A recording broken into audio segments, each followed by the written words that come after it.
Él estaba rodeado de enemigos. El peso del mundo aplastaba sus hombros y la distancia parecía una sentencia de muerte.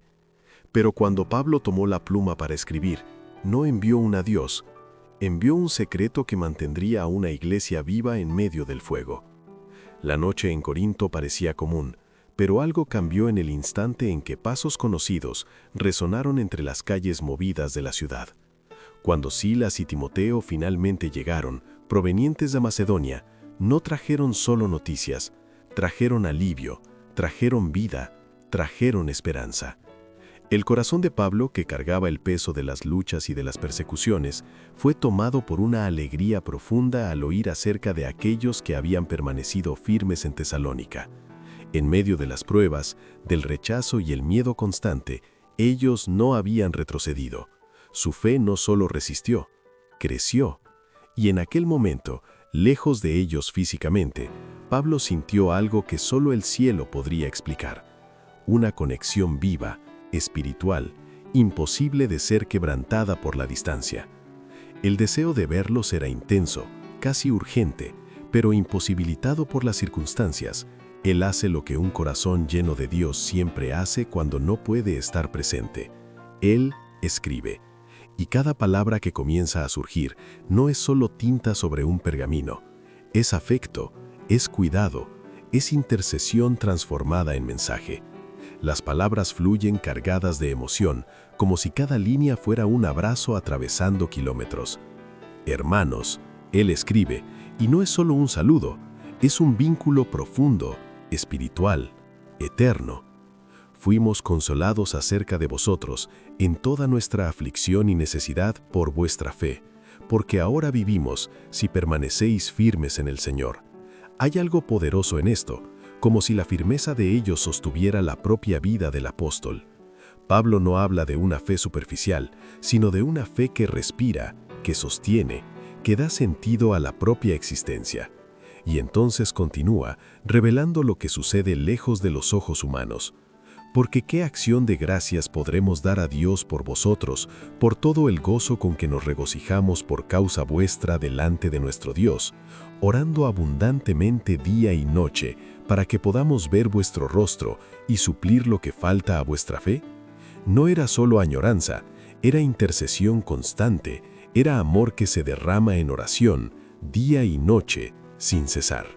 La distancia no debilitaba el vínculo, lo intensificaba. Y entonces, como alguien que recuerda con cariño cada detalle de una historia transformadora, Pablo vuelve al inicio de todo, al momento en que aquellos corazones dejaron atrás todo lo que antes parecía suficiente.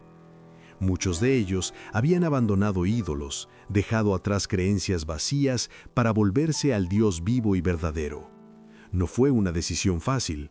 Recibieron la palabra en mucha tribulación, en medio de presiones, juicios y pérdidas. Pero algo extraordinario sucedió dentro de ellos, algo que el sufrimiento no logró apagar, el gozo del Espíritu Santo. Ese gozo no dependía de las circunstancias, era más profundo, más fuerte, más real. Y esa transformación no quedó escondida, se volvió visible, audible, contagiosa. Sonó la palabra del Señor, escribió Pablo, y no solo en una región, sino en todos los lugares. Su fe resonaba como un sonido imposible de silenciar. Aquellos que antes buscaban respuestas en ídolos, ahora se convertían en respuestas vivas para el mundo.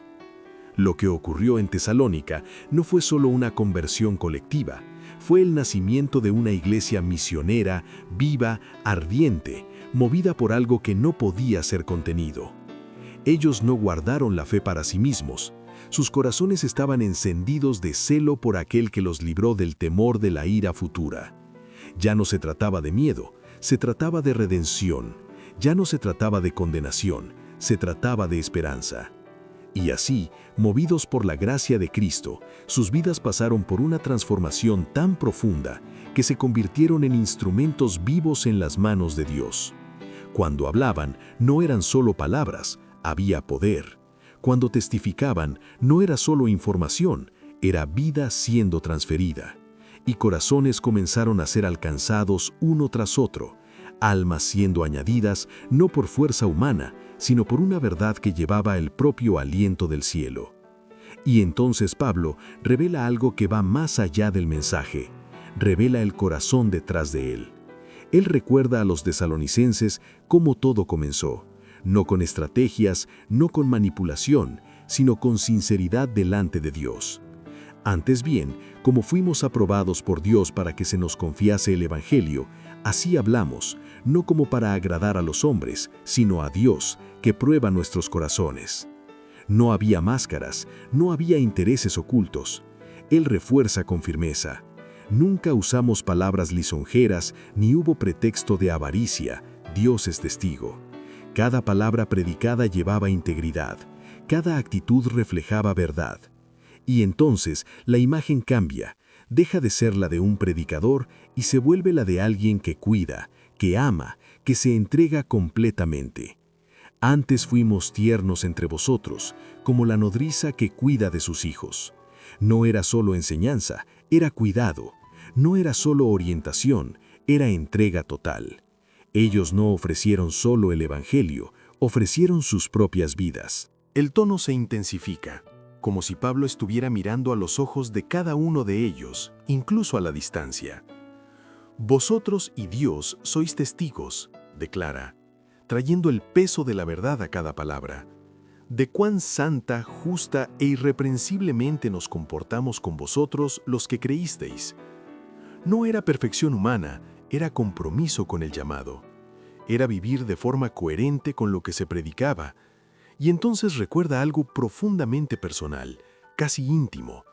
Así como sabéis de qué modo exhortábamos y consolábamos a cada uno de vosotros, como el padre a sus hijos.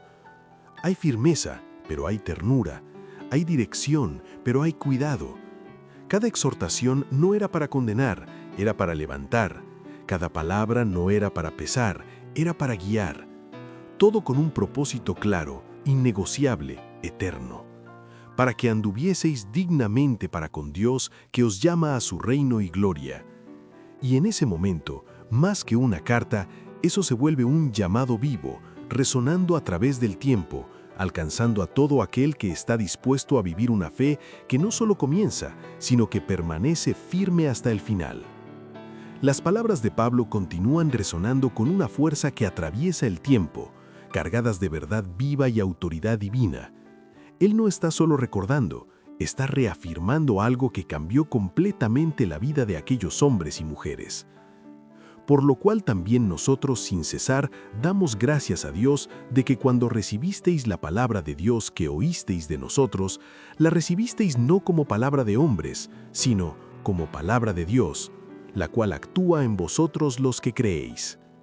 Hay un peso en esta declaración, porque aceptar ese mensaje no era solo oír una enseñanza, era permitir que el propio Dios obrara dentro de ellos. Y esa operación era visible, transformadora, innegable. Entonces Pablo revela algo aún más profundo, algo que no puede medirse en números ni en reconocimiento humano. ¿Cuál es nuestra esperanza, o gozo, o corona de gloria? ¿No lo sois vosotros delante de nuestro Señor Jesucristo en su venida? Ellos no eran solo convertidos, eran la recompensa viva, eran el testimonio de que el Evangelio había cumplido su propósito. Pero no todo era claridad en ese momento. Había un dolor silencioso creciendo en el corazón de la iglesia, una duda que se volvía cada vez más difícil de ignorar. ¿Qué sucedería con aquellos que habían muerto? ¿Perderían el momento más esperado?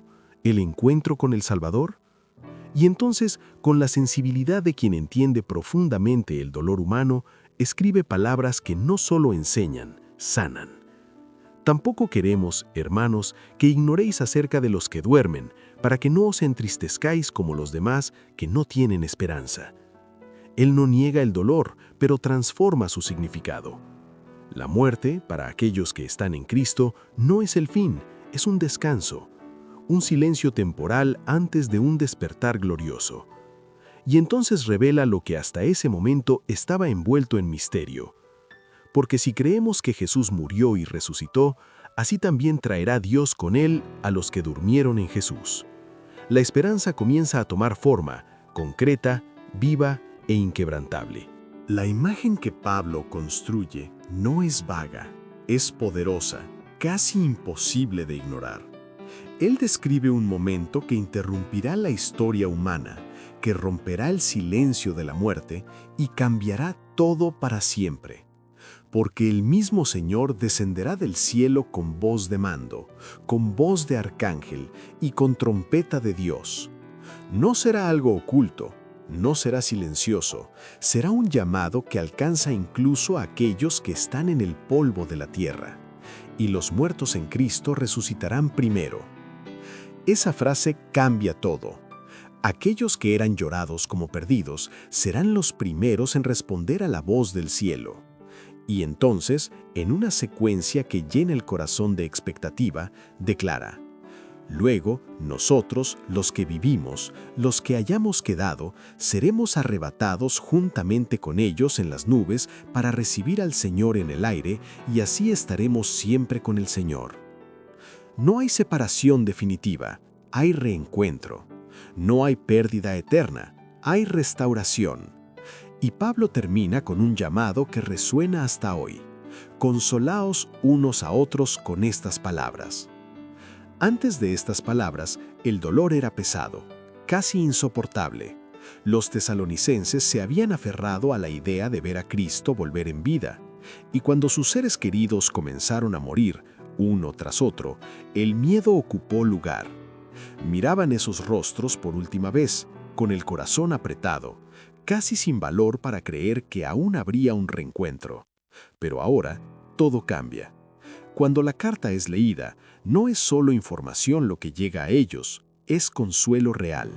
Es luz entrando en un lugar que antes estaba envuelto en tinieblas. Ellos entienden que nadie quedó atrás, que aquellos que descansan en Cristo no perdieron la promesa, solo esperan el momento determinado por Dios.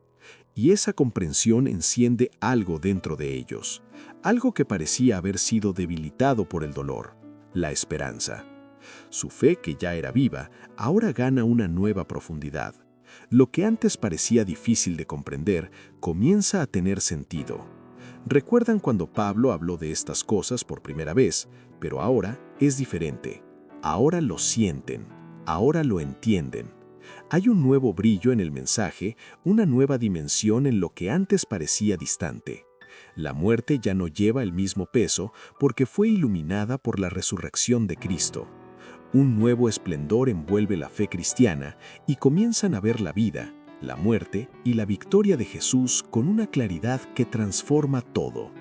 Aquellos que antes lloraban sin respuestas, ahora se regocijan con la certeza de que sus amigos volverán a la vida, no por fuerza propia, sino por el poder de aquel que venció la tumba.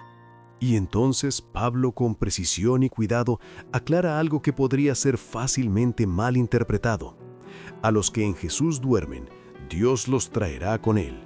No significa que ya están en el cielo regresando con Cristo, sino que, así como Él resucitó, ellos también serán llamados de sus sepulcros. Es un llamado directo, personal, irresistible. Es Dios trayendo a la vida a aquellos que descansan. Es la promesa siendo cumplida delante de todo el universo.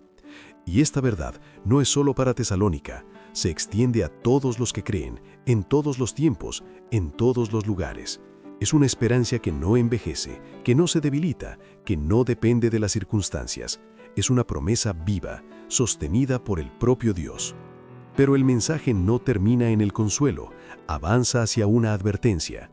Pablo recuerda lo que ya había enseñado. El tiempo del regreso de Cristo no será predecible, porque vosotros mismos sabéis perfectamente que el día del Señor vendrá así como ladrón en la noche. Será repentino, inesperado, mientras el mundo se distrae con falsas sensaciones de seguridad. Cuando digan paz y seguridad, entonces vendrá sobre ellos destrucción repentina. Esto no es un mensaje para generar miedo, es un llamado a la vigilancia, porque mientras muchos eligen ignorar las señales, cerrando los ojos a lo que está delante de ellos, otros son llamados a vivir de manera diferente, conscientes, atentos, despiertos.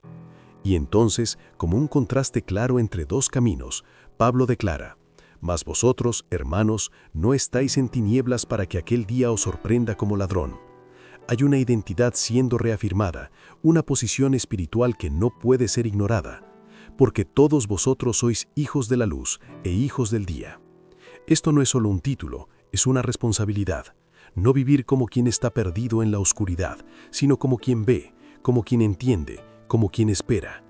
No durmamos pues como los demás, sino velemos y seamos sobrios.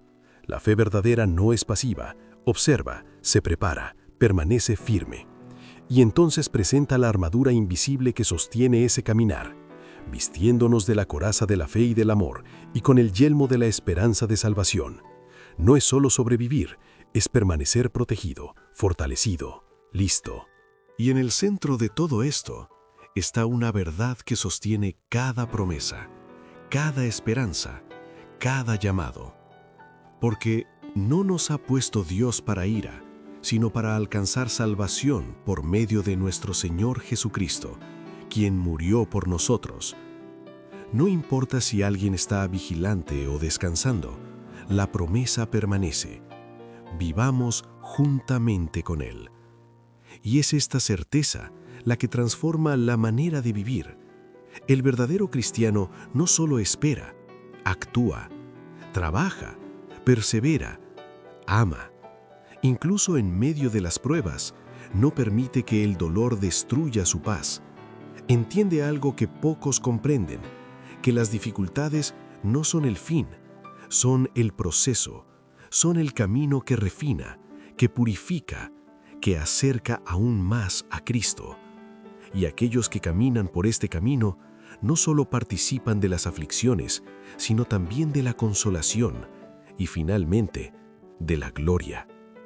Las palabras finales de Pablo no llegan como una simple orientación, cargan el peso de un cuidado profundo, casi paternal, como alguien que sabe que cada detalle puede determinar el destino espiritual de toda una comunidad.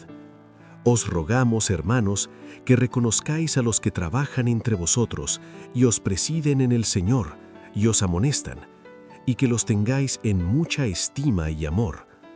No se trata solo de organización, se trata de honra, de unidad, de protección espiritual. Porque donde no hay respeto por el liderazgo levantado por Dios, rápidamente el caos encuentra espacio. Y eso era exactamente lo que comenzaba a suceder.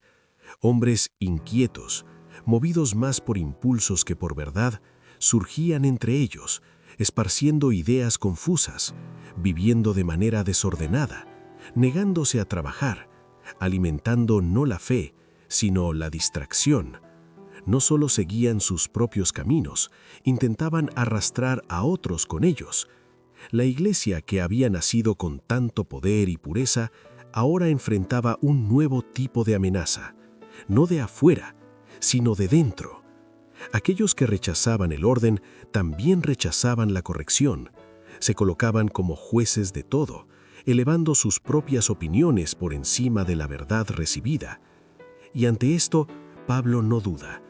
Llama la atención de la iglesia, recordándoles que Dios no es Dios de confusión, sino de orden, de crecimiento, de madurez. La autoridad espiritual no era una carga, era un cuidado, y rechazarla era abrir puertas al engaño. Por eso insiste, es necesario reconocer, valorar y preservar aquello que Dios estableció, porque la fe no crece en medio del caos, florece donde hay dirección, equilibrio y sumisión a la voluntad divina. Pero Pablo no se limita a corregir, eleva la estándar, conduce la mirada de ellos hacia algo más profundo, más exigente, más transformador. Por lo demás, hermanos, os rogamos y exhortamos en el Señor Jesús que abundéis más y más en agradar a Dios. No se trata solo de evitar el error, se trata de crecer continuamente. Se trata de una vida que se desarrolla, que madura, que se acerca cada vez más al carácter de Cristo. Y entonces declara con claridad incuestionable, porque esta es la voluntad de Dios, vuestra santificación. No hay ambigüedad, no hay alternativa, Dios no llamó a su pueblo a una vida común, moldeada por los patrones del mundo, sino a algo apartado, puro, intencional. Porque no nos llamó Dios a inmundicia, sino a santificación. Esto no es solo una instrucción, es un llamado que redefine toda la existencia. Y en el corazón de ese llamado está algo que no puede ser falsificado: el amor. No un sentimiento superficial, sino una evidencia viva de la transformación interior. Pablo reconoce esto en los tesalonicenses, pero aún así los desafía a ir más allá. En cuanto al amor fraternal, ya estáis enseñados por Dios a amaros unos a otros, pero os exhortamos a que abundéis más y más en ello. El amor verdadero nunca se acomoda, crece, se expande, se profundiza. Y entonces, de manera práctica, casi sorprendente, conecta la espiritualidad con la vida cotidiana. Vivir en quietud, ocuparse de sus propios asuntos, trabajar con sus propias manos. Porque la fe no solo se proclama, se vive en los detalles, en las actitudes, en la forma en que alguien se posiciona ante el mundo. Así es como el testimonio se vuelve visible, así es como la luz permanece encendida. Y como si estuviera orando mientras escribe, Pablo eleva una súplica que revela el verdadero deseo de su corazón. Y el Señor os haga crecer y abundar en amor, para afirmar vuestros corazones irreprensibles en santidad en la venida de nuestro Señor Jesucristo. Hay un destino delante de ellos, un encuentro inevitable, y todo está siendo preparado para ese momento. Cada elección, cada actitud, cada decisión silente está moldeando quiénes serán en ese día. Y entonces, como instrucciones finales que resuenan como un código de vida, declara: amonestad a los desordenados, consolad a los de poco ánimo, sostened a los débiles, sed pacientes para con todos. No es una fe aislada, es una comunidad que se fortalece mutuamente. Estad siempre gozosos, orad sin cesar, dad gracias en todo. No importa la circunstancia, la conexión con Dios debe permanecer constante, viva, ininterrumpida. Pero junto con el ánimo también viene la advertencia, un cuidado necesario en tiempos donde no toda voz viene de Dios. No apaguéis al espíritu, no menospreciéis las profecías, examinadlo todo, retened lo bueno. Primera de Tesalonicenses 5, 19 al 21. Hay un equilibrio delicado aquí.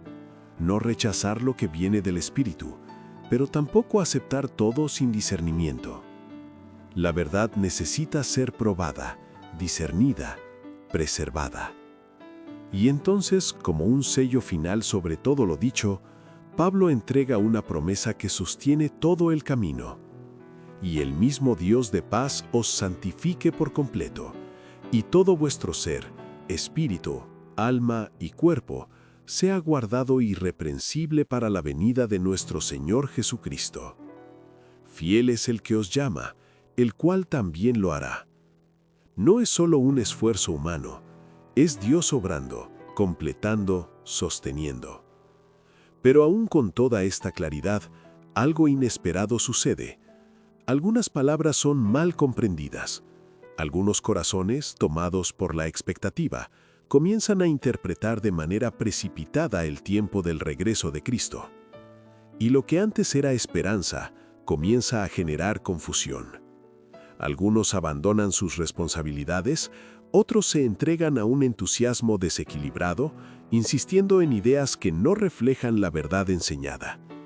Y entonces, una vez más, Pablo escribe, no para condenar, sino para alinear. Reafirma su confianza en ellos, reconoce su fe, su amor, pero conduce sus pensamientos hacia una comprensión más sólida, más madura. Recuerda que hay acontecimientos que aún deben suceder, que el tiempo de Dios no sigue la ansiedad humana. No os dejéis mover fácilmente de vuestro modo de pensar, ni os conturbéis. Segunda de Tesalonicenses 2:2. Estas palabras llegan como un llamado a la estabilidad, porque la fe verdadera no es llevada por emociones momentáneas, está afirmada en la verdad. Nadie os engañe en ninguna manera. Segunda de Tesalonicenses 2:3.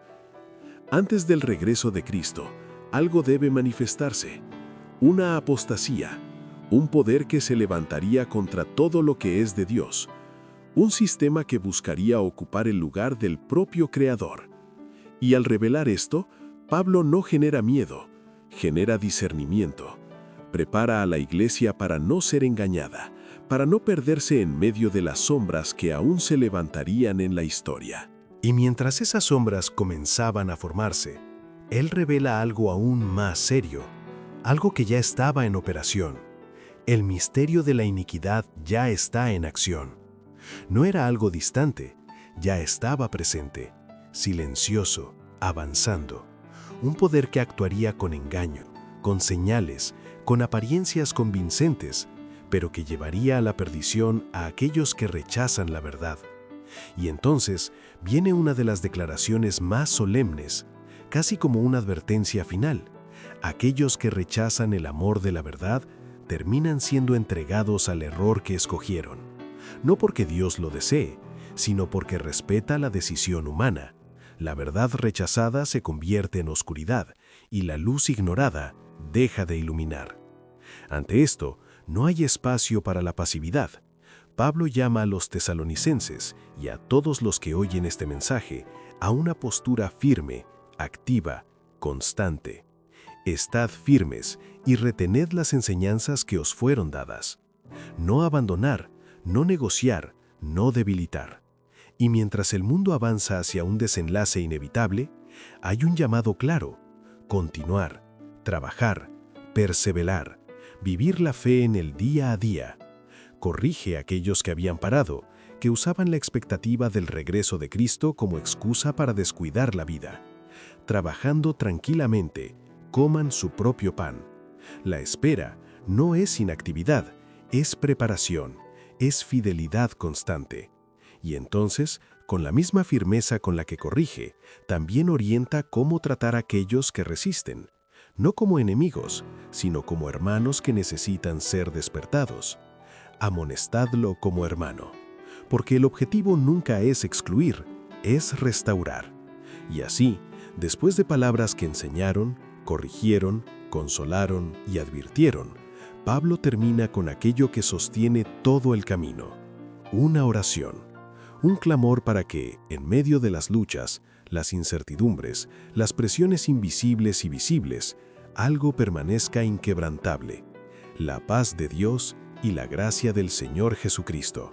Porque al final, eso es lo que mantiene el corazón firme hasta el día que la promesa finalmente se cumple. Las cartas de Pablo no quedaron encerradas en Corinto o Tesalónica. Atravesaron milenios para encontrarte hoy. Tal vez la distancia sea grande, tal vez el dolor sea real, pero la promesa es inmutable. Aquel que prometió es fiel para cumplir. Que hoy tu corazón no se turbe, sino que descanse en la certeza de que el encuentro final está más cerca de lo que imaginamos. Si este mensaje trajo claridad a tu fe, compártelo con alguien que necesita consuelo hoy. Y no olvides suscribirte para que sigamos explorando las profundidades de esta herencia. Hasta el próximo video.